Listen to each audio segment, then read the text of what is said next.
This episode is brought to you by R.W. McDonald & Sons Incorporated, Robert Stevens Jewelers. Welcome to a very special episode of Alter Ego, part of a series of episodes based on my trip to Washington, D.C. for the State of the Union address. Well, let me tell you, my trip to D.C. was nothing short of exciting, educational, and realizing that all the people we see on TV really do exist. I know that's a crazy thing to say, but when you see someone in person, a famous person, a politician, Nancy Pelosi, George Santos, these are real people. They are real people, and they were there, and I saw them, and that was kind of exciting. If I could bottle up the energy for the state that night and sell it, I would be loaded. It was electrifying, intense, and I felt a sense of pride. To be honest, I struggled before and after this trip, solely with the fact that I was invited and had the opportunity to be witness to something that most people will only ever get to watch on TV. I wasn't quite sure how to prepare myself other than dress the part, act the part, and be present through it all. Luckily, we couldn't bring our phones into the gallery, so being present was so much easier without that distraction. Before the actual State of the Union, I attended a reception at Speaker Mike Johnson's office. I was invited because Mike Kelly saw something in me when we first sat down for the podcast, and he has always made it a point to take a guest from Butler County from his district. I was very honored to have been in attendance, and part of my invite was to go with Mike where he was going before and after. So before we went to the Speaker Johnson's office, and there were so many people there. There were Republicans, there were Democrats. It was amazing. I'll talk to you more about some of the people I met there in these next coming episodes. Aside from the energy in the room was the reactions around you. I met some wonderful people who I chatted with leading up to the State of the Union and even connected with one on LinkedIn afterwards. Shout out to Peggy from Florida. Our conversation was mostly about mental health, what the president might discuss, and if we thought there would be any drama. There was. It's hard to really put into words what it meant to be there. So I'll save that for the next episode in this special series. Stay tuned. Another really exciting thing that I got to witness was the hallway, the underground tunnels. There is a long hallway that goes from the building that we were in, Longworth, to Congress. And then we got to go through the tunnels underneath Congress, which was super cool. But leading up to that is this long tunnel. And in this tunnel, it's filled with artwork. Each spring, the Congressional Institute sponsors a nationwide high school visual art competition to recognize and encourage artistic talent in the nation and in each congressional district. Since the Artistic Discovery Competition began in 1982, more than 650,000 high school students have participated. Students submit entries to their representative office, and panels of district artists select the winning entries. Winners are recognized both in their district and at an annual award ceremony in Washington, D.C. The winning works are displayed for 1 year at the U.S. Capitol. I was lucky enough to be able to video the hallway where this artwork is displayed, so I could share it with you all. It is the hallway leading to the underground tunnels to Congress. Now, if you're listening, obviously you can't see what we're looking at right now. So check out the YouTube video on this episode on the Butler Eagles YouTube channel. Today's episode, I sit down with U.S. Rep. Mike Kelly in his office in Washington, D.C. While I wanted to get his reaction on the State of the Union, I also wanted to discuss Cleveland Cliffs and Mark Fogel. Mark Fogel is currently detained in a Russian labor camp, 3 years into his 14-year sentence for possessing medical marijuana. For more on this and to read an article written by our own Eagle staff writer, Irina, please check out the link in the caption so you can go to that article. It's wonderfully written about Mark Fogel, his family, and his mother, who celebrated her 95th birthday this past Monday. Now I'm going to dig into these topics in the coming weeks, and be sure to stay tuned for information on a town hall here in Butler County in the coming weeks to discuss grain-oriented electric steel, why it's important for our economy, and answer any questions anyone might have. Now a word from our sponsor, BetterHelp. For a long time, I suffered with depression and anxiety. I had tried therapy before, but struggled finding a therapist I connected with until I found BetterHelp. That's why I am so excited to share BetterHelp's mission to make therapy more affordable and more accessible, because finding a therapist can be hard, especially when you're limited to the options in your area. BetterHelp is a platform that makes finding a therapist easier because it's online. Remote therapy sessions, and by filling out a few questions, BetterHelp can match you to a professional therapist in as little as a few days. It's easy to sign up and get matched with a therapist. Click the link in description and receive 10% off your first month of BetterHelp. And by clicking that link, you support this channel. Plus, you can easily switch to a new therapist at no additional cost without stressing about insurance, who's in your network, or anything like that. I was struggling for a long time, and BetterHelp was where I found my therapist, Whitney, who I still see weekly for almost 2 years now. So, if you're struggling like I was, consider online therapy with BetterHelp. Click the link in description or go to betterhelp.com/altereagle. That's betterhelp.com/altereagle. There's no better time than now to start your mental health journey. Thank you again, BetterHelp, for supporting this channel. So here we are in U.S. Representative Kelly's office in Washington, D.C. His staff is amazing. I do feel very welcomed here, part of the family, so thank you for that.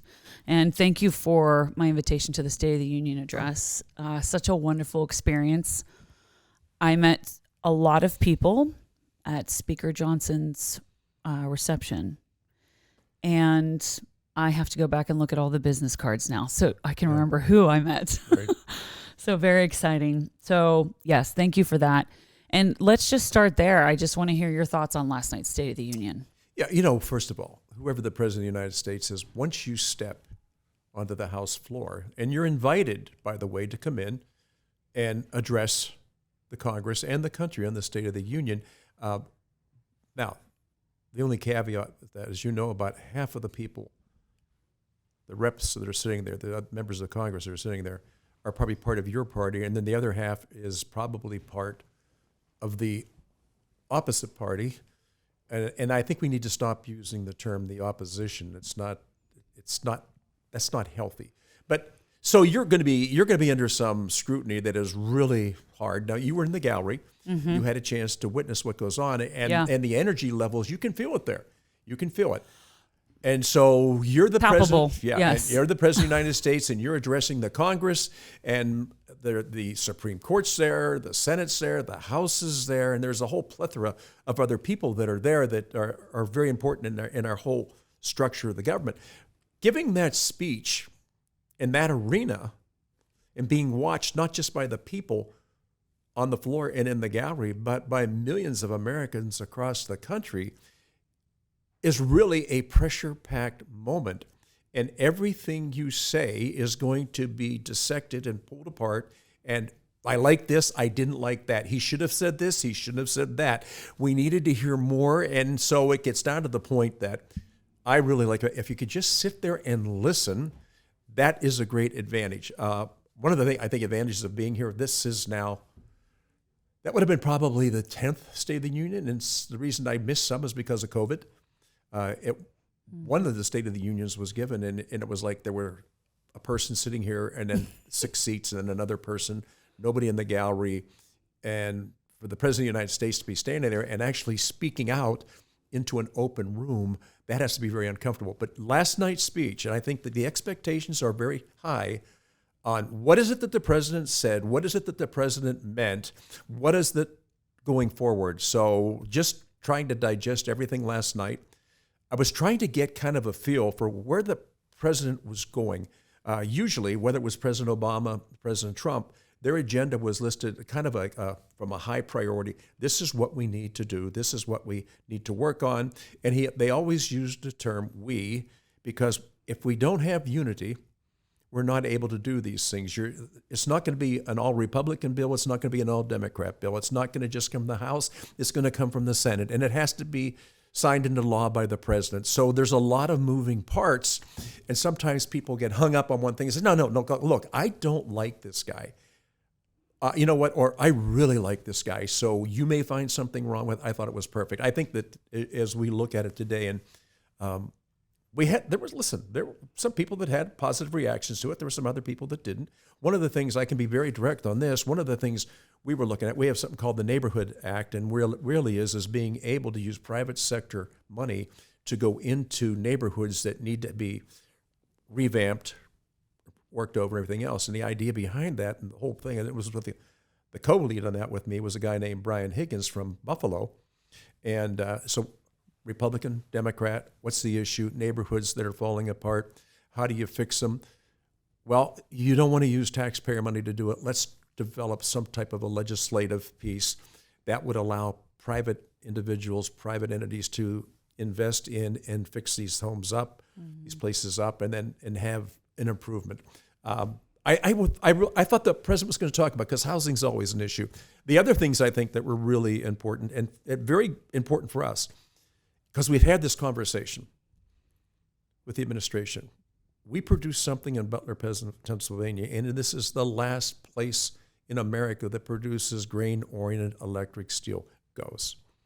The Energy Department, all right, Department of Energy, has decided that we shouldn't use GOES, we should use amorphous steel whenever we are constructing our transformers. Now, people say, I have no idea what you're talking about. I said, if you are on the road and you are driving and you see telephone poles and at the top is this gray canister, that's what we're talking about. Now, why is that important? Because it pushes electricity, right? And it keeps it moving. It keeps the whole flow going. If there's nothing, and this is when I get down to what I was hoping the president would talk about, if there was nothing that should be more apparent to us now than before, is that we don't want to rely on a global supply chain that isn't a strong chain and sometimes is broken. And what we're addressing now is, look, we're the last producer in America of this product. I don't want to ever put our country, our people, in jeopardy of not having the ability to get this going and improve our grid. So I was expecting that would happen. In the previous administration, we had a great dialogue with them. They talked about it. They worked on it. I didn't think they tightened it down enough when it came to what are we looking at, we're talking at the final product. I said, what's American made here? Yeah, I said, yeah, but the steel that goes inside that has to come from here also. There's other people that produce this. Now, that's fine as long as they produce it and they keep sending it to us. But if they cut back, then we're left hanging. So we started that discussion with the previous administration. We've continued it through. This administration has a different idea on it and says, there is a different way to do this. And when you talk to them, everything is about a green issue. We can do this, we can do that. And I'm Energy. okay with that, as long as it's practical and you can do it. That, in this case, was not. Now, listen, this is the district that I represent.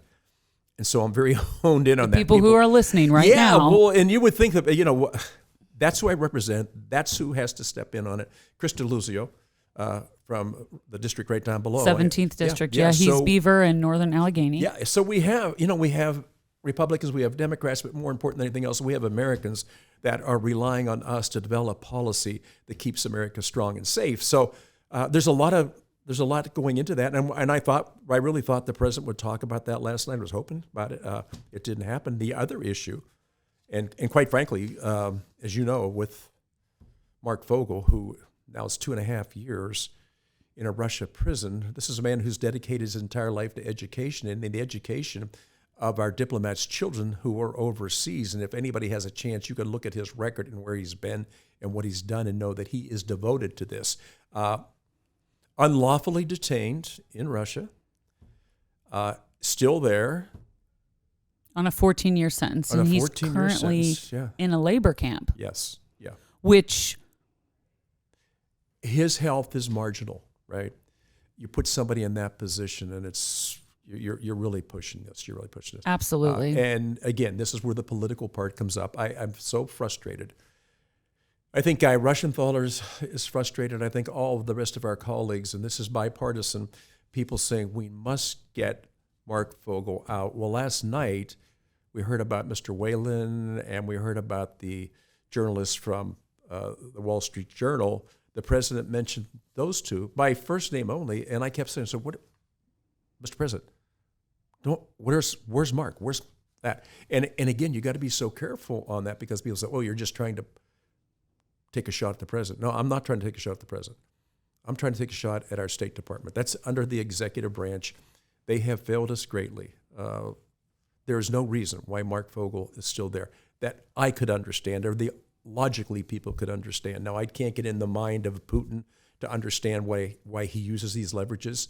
But it was very important for us to get Ms. Greiner out. She was there for about 3 months. Mark's been here for 2.5 years.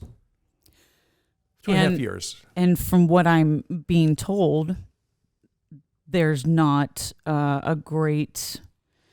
I'm going to have to edit this out because I'm not speaking the way that I want to speak.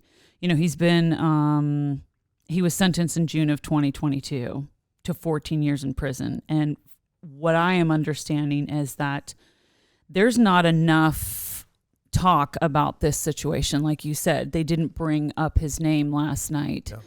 And the president did not bring him up last night. And that is what we very well know what needs to happen.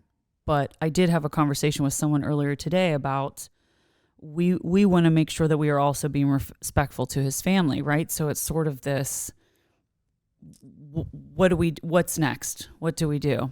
Yeah, and that has been difficult as we try to work our way through this. You know, so when you talk to the State Department, career State Department, not the political appointees, because every 4 years there's a turn of people working in those different places, but life term state members of the State Department, they have a different view of how this works. Look, I see no reason for Mark Fogel to still be in prison. That's me, right? And somebody said, "Well, that's your opinion." I said, "Yeah, you're right. That is my opinion because I represent his family. I represent him.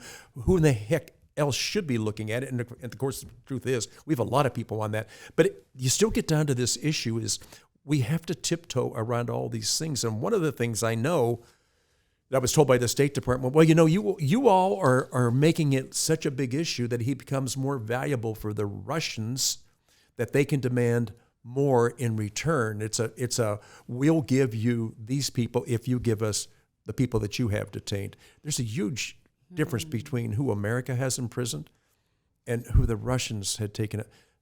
Evan, a journalist from the Wall Street, really? Paul Whalen, ex-Marine.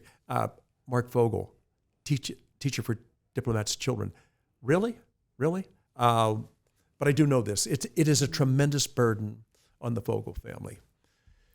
Well, his mother is turning 95 on Monday. As we sit here on Friday, March 8th, she has her birthday on Monday, and I know this is a very sensitive topic for her, as you could understand. Absolutely. Especially knowing her son is in 2 years into a 14-year sentence.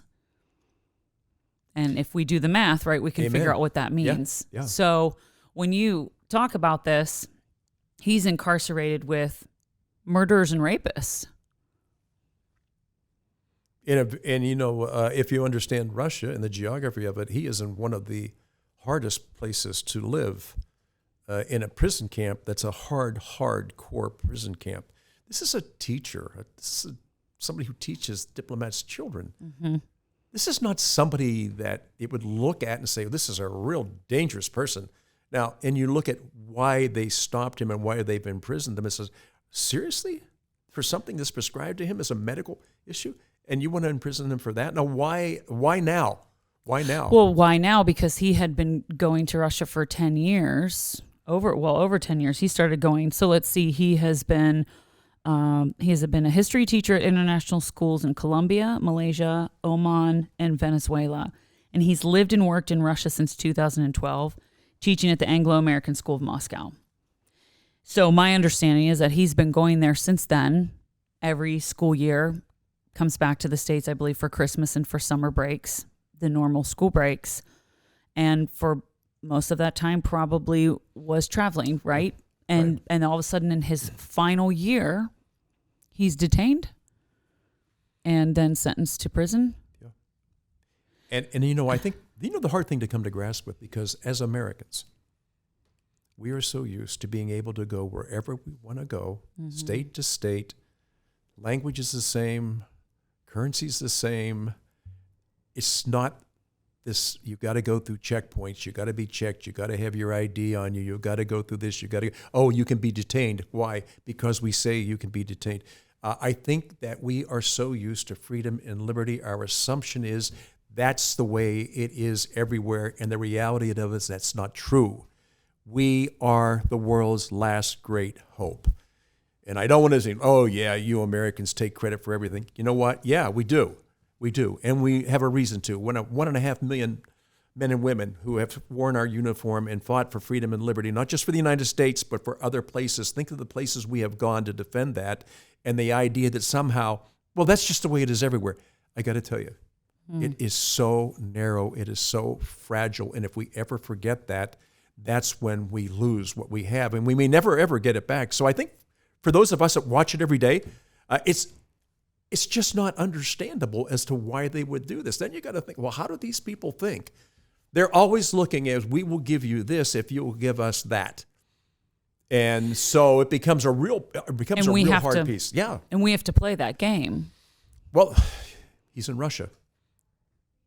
He's not in California. He's not in Oregon. He's not in Ohio. He's in Russia. It's an altogether whole different mindset of how it's done. And I think it's very difficult for us because we have been so blessed for so long with a country that loves freedom and liberty and individual freedom and liberty. And there's no other place in the world that you can see that anybody would go to and say, I think this is a better deal for me. I think this is better for my family. And if we have children, it's going to be better for our kids. No, it's not true. We, America, we're the last standard. We're the last, as President Reagan, that shining city on a hill, and we have to be so careful because it's a fragile thing. So, but getting back to Mr. Fogel, I think that when we sit down and talk with the Fogel family, you can see how deeply wounded they are with this and how much it's taken out of them. But they're also very careful because they understand that if you make it so important that you're willing to do anything you can, and then there's people that will take advantage of you. But I'm with you. So a career educator of our diplomats' children, really, on this last trip, after being there for so many years and understanding what your role is, and them understanding who this person is that's coming through, and what he has done for them. It's inconceivable. And but their children, their future, essentially. So what we've tried to do is try to work in with the framework of what's the family comfortable with. Absolutely. How much is it that we can push to move forward? So I think we try to walk that fine line to make sure that at some point, and my concern, of course, is Mrs. Vogel's birthday is on Monday. And they live, they live in our town. Yes, they live in our town. So the people who are listening to this should be well informed of this situation and who Mark Fogel is, because it should matter to us, right? Just like Cleveland Cliffs.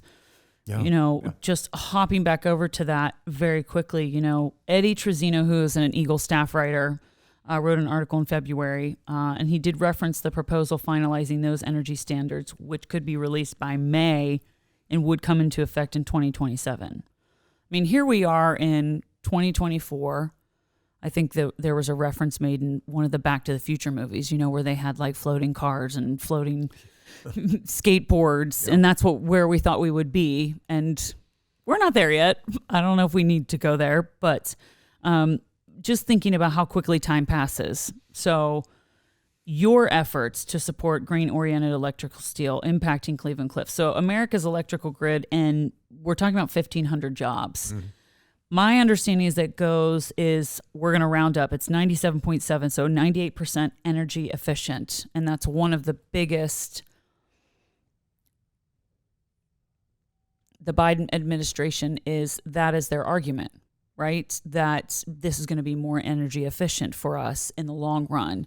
I am all for energy efficient. I'm all for, the environment, but we have to look at the big picture, like you said, when you're looking at a candidate, right? Don't just take a tweet or take a comment that they made once. Look into their policies and what they believe in and who they are overall before you make your decision, but also make a decision, right?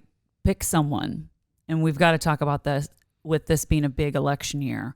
Really do your due diligence. So this is the same. And this is our town. And if this closes down, Butler is going to be in a significant financial, I don't know if you want to call it a depression, but.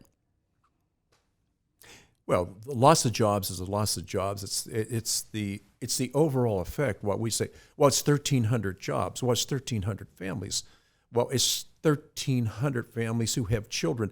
It's our whole future. You know, we talk constantly about what we define as youth. They say, well, it's about 25% of our population, but it's 100% of our future. Mm-hmm. I have watched in my lifetime when Pullman was here, it's gone from Armco to AK and now Cleveland Cliffs. And if in my mind, I still call it Armco, and people tell me, no, it's Cleveland Cliffs. I said, no, I know, I get that, but that's just who we are, for crying out loud. Already what we've seen, the job drain from our community is as things changed and different companies decided there was a better location for them. When we lost Pullman, that was devastating. That was, I think, about 3,100 jobs. But these are family building, community building jobs. This is something that builds a character in people, and you pass it on generation to generation to generation. And that's where the strength of communities comes from. So I look at what's going on, and I'm thinking, first of all, it's in our hometown. Secondly, these are our folks that we go to church with, that our kids go to school together, our futures are entwined. But more than anything, what about a national security issue? Because if there's nothing that we have learned from the pandemic, the global supply chain is not a strong chain. These links aren't really strong that you can't pull them apart. These are fragile things. We've watched what's happened. I don't want to rely on somebody half a world away on a product that we need to complete our infrastructure and have the flow of electricity that we need. Why in the world would you do that if you don't have to? That's the key for me. So why, in what world do you exist that you say, well, 98% is pretty good, but it's not perfect? And I was like, yes, ma'am, that's true. It's not perfect, but if you can get better than that and you think that's the answer, please prove it to me. And it can't be proved. This is a campaign promise. When we talk about domestic energy, I don't think any clear-thinking person can think that shutting down our supply of domestic product is a smart thing to do. You just can't. You can't grasp that. It's like no. I don't have a degree in a lot of these things, but I am smart enough to know it's my hometown, it's my country, it's my product, it's our world that we live in and we have to protect. And so when you look at these things, at some point in your life, you look at them and say, listen, this is more important than what I thought. And I don't want to just dust it off, because I know when Pullman left, the devastation that took place in our town. And at the time when they left, people said, well, you know. And I said, no, I don't know. I don't know. When you say, well, you know how it's not going to affect Main Street, how it's not going to affect our streets, how it's not going to affect our infrastructure, how it's not going to affect our job, or how it's not going to affect our families, our community. It's huge. It's a big impact. So I want to fight for that. But more than anything else, we better be aware of the fact that our national security is at risk when we rely on people from someplace else in the world to supply us with our basic needs. And we say, I think we can find another place to get it. We really don't have to home grow it. If you can't home grow it, I understand that. But if it's there and you're not taking advantage of it, that's wrong-headed. And this administration, and a lot of it, I'm not being political, I'm talking now about policy. If the policy is, no matter what it costs, we're going to go to this form of energy, we're going to go to these suppliers, and you say, but excuse me, if I raise my hand for a minute, you're destroying America by doing that. No, I made a commitment to people when I was running for office that I would clean up our environment. So it's 98% effective. What is it that we're not energy getting? Efficient, yes. Yeah, and so that's why it's hard sometimes. You just sit back, and we again go back to last night. I really thought the President of the United States would talk about a product, an American-made product that is essential that we've been producing in our hometown for over 100 years. Yeah. And here, this is something that I do need to say, because I need to say it while I'm sitting here in your office. And where I am right now in my position, right, is to be neutral, to see both sides. Yeah. And it's hard. It's hard to do that, right? It's hard to not be like, well, this is what I believe. And right now I'm feeling some fire in my belly over this. I'm feeling fire in my belly over the fact that this is something that could possibly happen, and thinking of the repercussions when it comes to all of those families who are going to lose not only a career, right, but you were talking about a lot of people in our town especially stay there because they're like, well, my dad worked, well, my grandpa worked, and that's something we're known for, right? Tradition. It's tradition, but it's generational. It's tradition. And why are we trying to fix something that I think isn't broken? Yeah, and so you and I've talked cautious about this. To say that, but I'm saying it because that's how I feel in this situation. And for me, it's not a political thing. I very much am educating myself on this in the last week. So I feel like I did a Cliff Notes cram session and talking to your staff, and they are so well versed in this. I think we need to continue talking about, just like Mark Fogel, right? We need to keep talking about it. We need to keep the word out there, figure out what is the next step with Mark Fogel. Again, his family, are we able to talk to them a little bit more and get a little bit more understanding? Well, hey, if we just continue to keep his name out there, right? Yeah. We do feel like eventually something can hopefully change with that situation. So it's the same with this. And for those people in Butler County who aren't aware of this, they need to be aware, because it's going to affect all of us. No, but that's exactly true. And as you and I talked last night after being with the speaker and then meeting a lot of the different representatives and being in the gallery, sitting right with pretty much with the Biden family, we've got to stop concentrating on politically how we can go after the other party and say that what can we work on policy-wise that strengthens our district, our state, our country.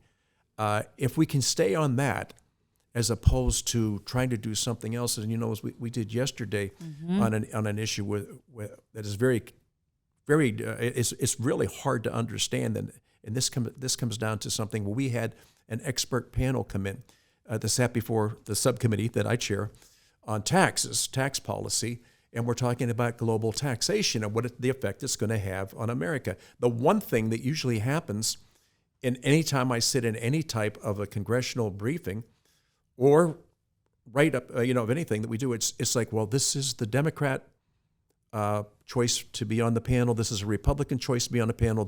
So it's like, okay, fine. Yesterday, the panel we had, everybody was introduced, but there was no affiliation with any party or which party picked who should be on that panel. What we were trying to do is talk to tax experts who could talk about something in a great depth of their knowledge, because that's what they do, on something that most of us, our eyes would roll back in our head and say, you lost me at go. We have to go back. So we go back and try to scale it down. But I'm getting down to this. It's about the policy.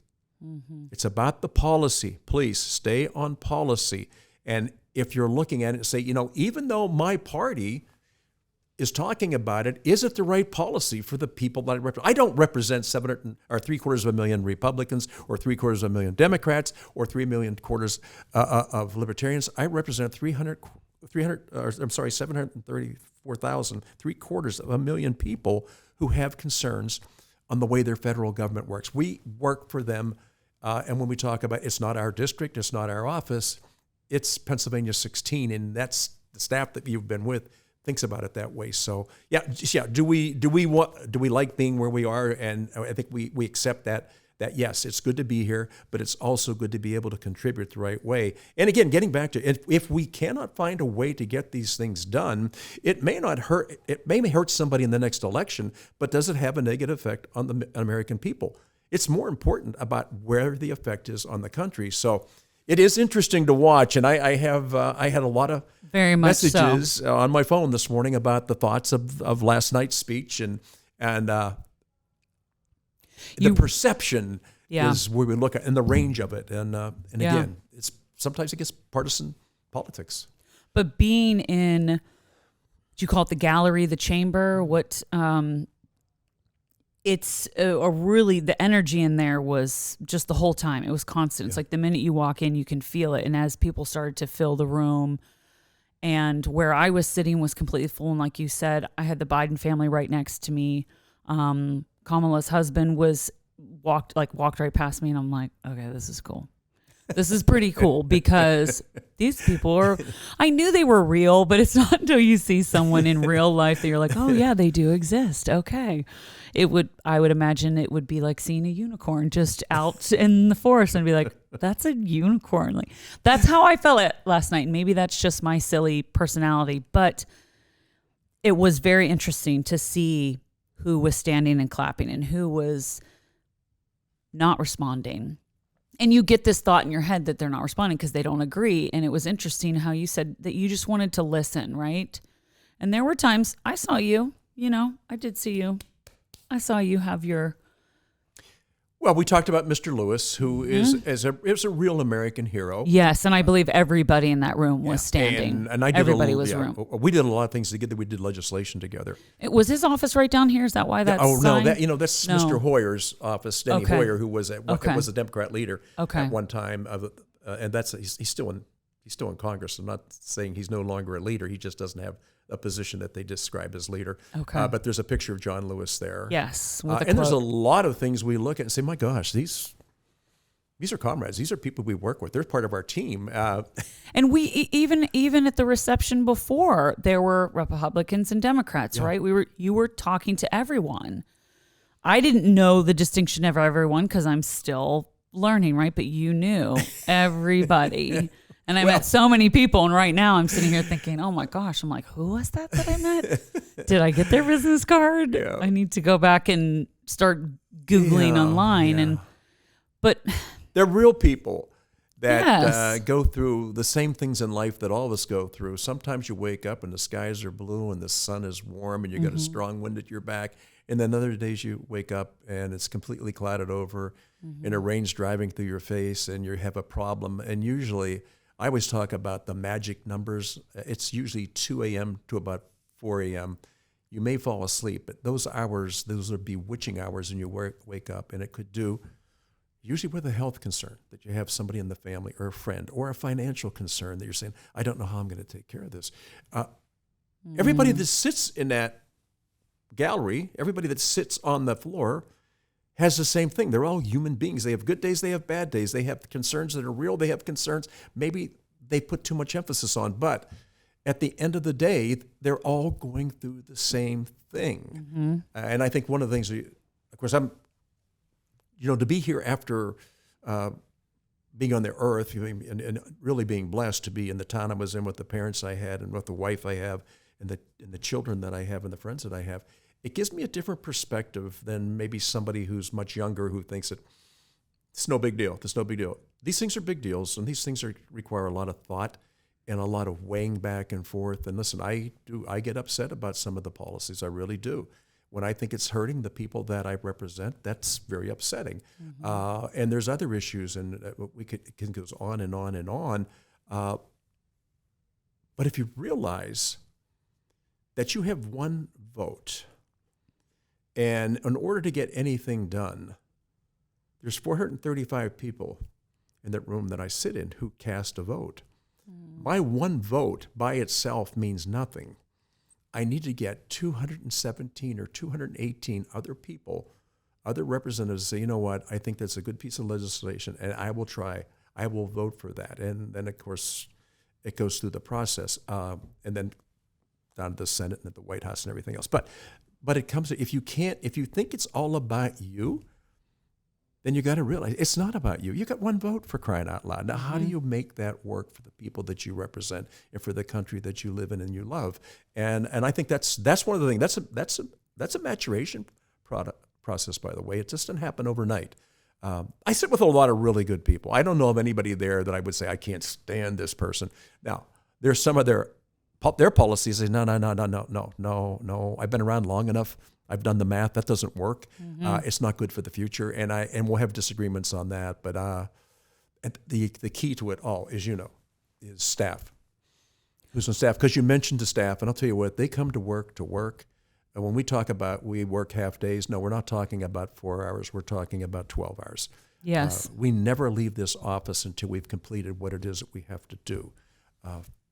Well, I have to give kudos to them. Well, Matthew, who is sitting here with us now. Yeah. I feel like I kind of wanted to hook a mic up with Matthew and just be like, hop on. I have another mic, but we have about 4 minutes. So how quickly can you get over here? Yeah. Molly, wonderful. Yeah. Got a text from her. Oh, you should probably head to the gallery now. That was great, right? We didn't know. We thought it was a little early to head over there, and it wasn't. It was the perfect time because all of the security you have to go through. And I think that was one of the most exciting parts of it was this is really happening. I'm about to walk into this room that I have been watching on television my entire life.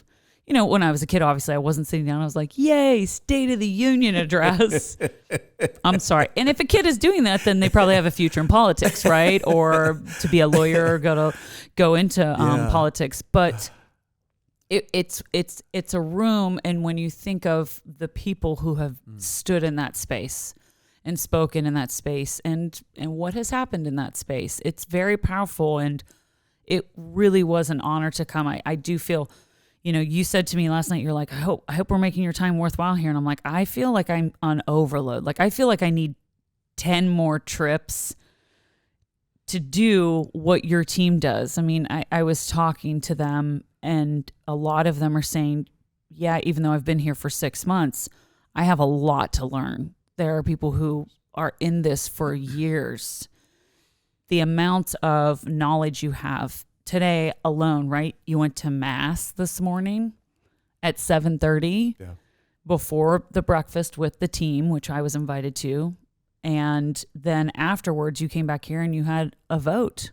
Did you have 1 or 2 votes today? 7. Okay, 7 votes. Casual, right? Casual Friday. 7 votes. There's a lot going on there, right? And the whole time I've been with you, you are smiling.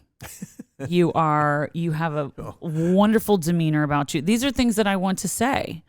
I think it's really important for the people in our town to know that this is who you are as a person. And I think maybe the only other time I think I've ever seen you in my life was probably at a track meet in high school. You might have been at a track meet that I was at running because your daughter Charlotte was on the track team. Watching Charlie. Yeah, and I'm sure I've met you in passing, but that was... in the late 90s, so we'll say 96 or so. Yeah, the 1900s. Yeah. Isn't it funny to say that? But truly, to how this all sort of came about, right? The podcast, you sitting down with me to be on our series, and then the State of the Union comes up, and now I feel like I'm getting into all of these topics that we do really need to be talking about. Cleveland Cliffs, Mark Fogel, because these are our people, right? This is part of our town, and sitting with you is an honor because you are our representative. Well, the people have trusted me to do that, and it's not just me. You've met the team. You have an entire team, and I'm here and then back home. Now we consciously this district used to be represented out of one office, and it was out of Erie, Pennsylvania, usually. We looked at it the way I look at the business I've been in all my life. You've got to make it easy for people to get to the service department. So it's a polar, right? We have a North Pole, we have a South Pole, and then we have the middle section. So we put an office in Erie, we put an office in Sharon, we put an office in Butler, and the whole idea behind it is, can our constituents get to see us in a half hour to 45 minutes, and they don't have to drive an hour and a half or whatever. It's the convenience that we've tried to do. And then back home, so we have a staff here, but then we have another staff back home. They're mostly doing the work of people who have a problem with something in the federal government. It could be a veteran with a benefit. It could be somebody with a health care benefit. It could be. And these things are tough these are not easy to get through. And I think when we try to do, even like when we do telephone town halls, we started doing that way before there was any problem with COVID. We did it because we thought if somebody wants to talk to you, easier to pick up the phone, call you, not get in a car and drive for an hour and a half to go someplace and find out the parking lot's full, it's full, the room's full, there's no place for a restroom. They say, how about just sitting at your kitchen table with a cup of coffee or a glass of iced tea and listen to it on the phone, and then you can dial in and say, I have a concern I want to talk to you about. And then the other part of that is we collect a lot of people who call in afterwards. If you live in Erie, they can go to the Erie office. If you live in Sharon and that part of our area, they can go there. If you can go down to Butler. So what we really try to do is become an expertise for them in federal government, but also a convenient outlet for them when they needed it. So it's kind of interesting. It really is. One of my concerns, and you and I have talked about this, I believe that this is the first nation in the world that believed in public education. And when you look at the history of the world, a lot of what made countries whatever it is that they were is a highly educated electorate. So what about in countries where nobody had a chance? People didn't have a chance because of their status in life or their station. They never got educated, and the idea is don't educate them. Here it was always educate them. One of the things that I feel, and having sat on the school board for 4 years, textbooks and curriculum are critical. We have people that study their whole life in order to educate our children. The question is, what are we educating people on? And is it something that I as a parent, you as a parent are looking at and saying, I think my son, my daughter is getting a really good education, rounded education. And if there's anything I would stress more than anything else for people back home, and I say this all the time, the most important elected position, and we've been saying this for like 5 years in any community, who's on your school board and what is their position of oversight? Because I think sometimes we get things mixed up of who's in charge. Parents are in charge. They have the right to question. They have the right to ask. They have a right to sit in. They have a right to look at it. As you know, my daughter, Charlotte, Charlie's a teacher. My wife's a teacher. And I think the most important thing you do is listen to what's happening and look at what's happening for your future. So that's why that is a gift to the American people. They supplied the tax money for it. We need to give them the best return on that investment that we can. And so the position that I sit in, it's not about me. It's really about putting together a team that actually knows what's going on. And the other thing I try to tell people, if you hear it and you get upset sometime at night and you say, I can't believe they're doing that, do a little deeper dive on it. Give us a call. We can walk through it. We can slow walk it, and we can try to explain about why it is that this is the road that we took, as opposed to people flying off the handles. I can't believe you voted for that. I said, what was the piece that you were upset about? And they said, well, this or that. I said, well, that's part of a bill that's 2,000 pages. So you're talking about one thing in there, but you don't get a chance. You don't get a chance to pick item by item. It's in one package. So we look at what is in the best interest of the people we represent. It's not always going to be perfect. I mean, I wish it was, but again, would it be helpful understanding how it actually works? We're legislators. We make laws.